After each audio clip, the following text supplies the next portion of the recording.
अरे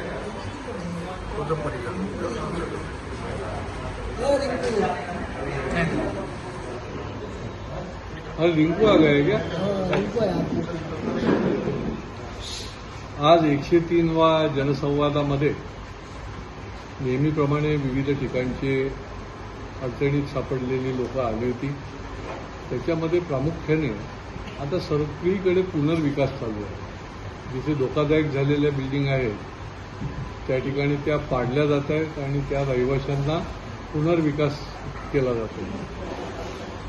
तो पुनर्विकास करत असताना प्रामुख्याने अनेक समस्या निर्माण झालेल्या आहेत. एक तर पुनर्विकास जो आहे तो वेळेत होत नसल्यामुळे माझ्याकडे काही लोक आली होती.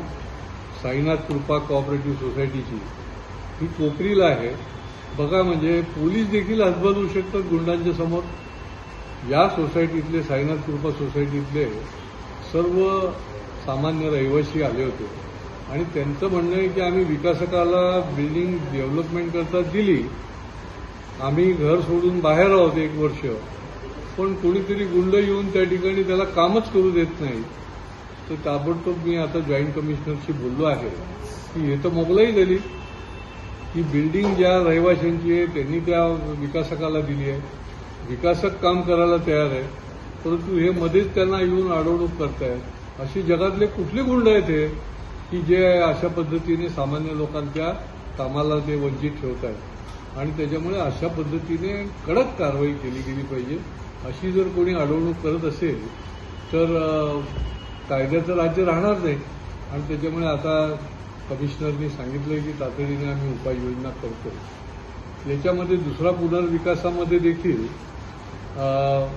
रखडलेली जी काही इमारत असतात, आता बघा वर्तकनगरला सगळ्या म्हाडाच्या इमारती, बिल्डिंग नंबर 48, 49, 50, 11 हे सगळे त्रस्त आणि ज्याला म्हणता येईल की अतिशय प्रकल्पग्रस्त रहिवासी यांचं तर चालूच आहे ईओडब्ल्यूमध्ये.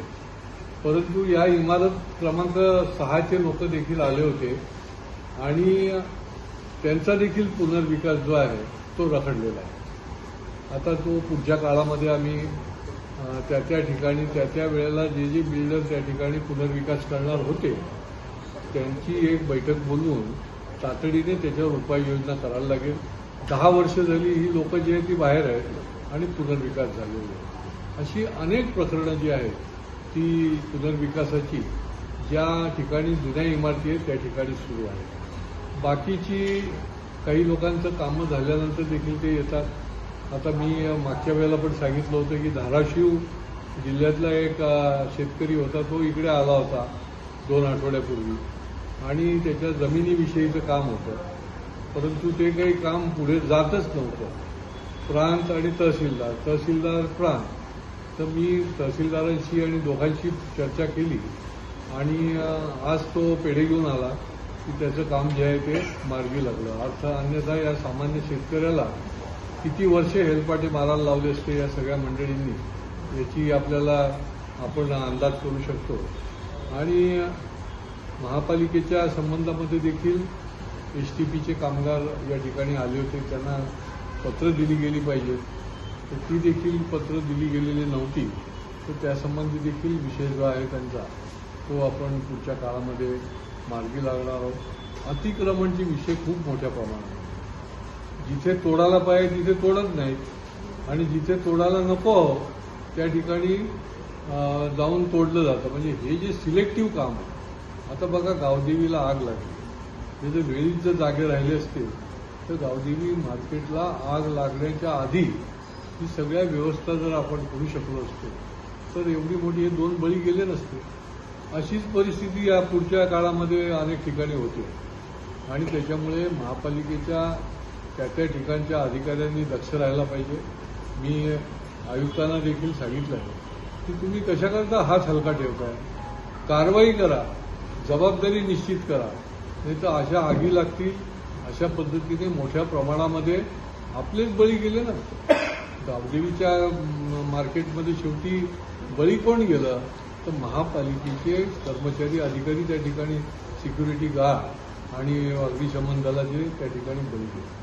आणि त्यामुळे अतिक्रमण या विषयामध्ये खूप तातडीने एक वेगळ्या पद्धतीने विचार करण्याची गरज आहे, वेगळ्या पद्धतीने योजना आखायची गरज आहे आणि ती देखील त्या दृष्टीने त्यांच्याशी आपलं बोलणं झालं. स्टेडियमचे इथलं जे महात्मा फुले भाजी मार्केट आहे, म्हणजे बघा एका ठिकाणी स्पष्ट दिसतंय की हे मार्केटमध्ये चक्क्या त्या ठिकाणी उभ्या करणं हे अनधिकृत आहे. त्या ठिकाणच्या रहिवाशांनी अनेक तक्रारी केल्या. तिथले जे 400-450 व्यापारी आहेत महात्मा फुले मार्केटमधले, त्यांनी देखील अनेक वेळेला तक्रारी केल्या. माननीय आयुक्तांनी अनेक वेळेला कबूल केलं.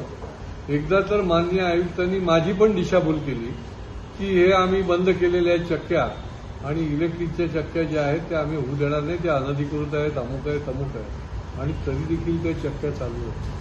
कोण पाठिंबा देतंय यांना? कोण यांच्या पाठीशी उभं आहे? आणि आयुक्त आणि अधिकारी कशाकरता घाबरतायत याच्याकरता? जे नियमाने आहे त्याची तुम्ही अंमलबजावणी केली पाहिजे. अन्यथा मी त्या महात्मा फुले मार्केटमधल्या आमच्या सगळ्या व्यापाऱ्यांना सांगितलेलं आहे की चक्की विरोधी आणि आयुक्त विरोधी तुम्ही महापालिकेच्या समोर त्या ठिकाणी धरणं आंदोलनाला बसा. आपण लढल्याशिवाय काही न्याय मिळत नाही अशी परिस्थिती महापालिकेत निर्माण होणं याच्यासारखी संतापजनक बाब नाही. परंतु लोकांना त्या पद्धतीने करायला लागेल, लढायला लागेल आणि न्यायाकरता अधिकाऱ्यांना देखील घरी बसवायला लागेल. हेच याच्यामधनं आपल्याला समोर येते आहे.